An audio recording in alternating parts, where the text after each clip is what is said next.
moments like these, like the holidays, being around your family and friends, being around loved ones, like this matters so much more than doing a couple workouts in the week or tracking your food, right?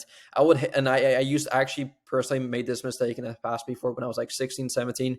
I was so just like, I had this weird mindset where like I had to keep track of everything. I had to track my workouts. I had to make sacrifice. I had to bring out the food scale. I did all these weird things that I honestly, like, I'll tell this right now, Asher, I deeply regretted because it took away from being present. Like you mentioned, it took away from me actually enjoying the time with my friends and family. Because looking back now, it's like I would have so much rather have just enjoyed my time a bit more, ate a bit more food, and just been overall less restrictive. Because let's say that was like what, a couple of years ago now, and it's like I would have still been in the exact same situation I am in now in terms of like my health, had I just let myself go a bit, right? Like, of course, still being mindful, but just like having that extra plate or having some more turkey, having some more stuffing, having that dessert, right?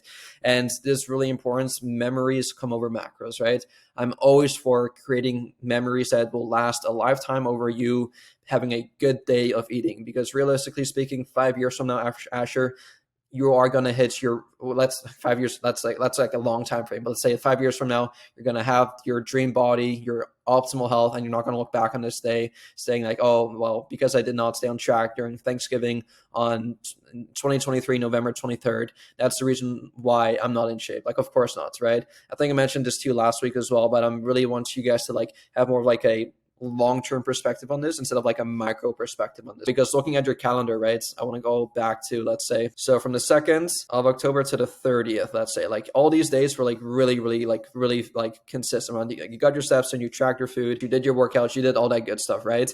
And so by having 1 or 2 days kind of like messed up in this entire kind of like block right here, like it's not going to make a huge deal. And I could also use like a different example in terms of like the opposites. If all these days were like you eating junk food, you missing your workouts, all this stuff, and then you had one good day of maybe eating healthy, being in a calorie deficit and doing a workout, like that one good day is not going to override all the other 29 days of the month of you just cheating on your diet and being unhealthy and not working out, right? So it's what you do over a consistent period of time that's going to dictate your long-term results.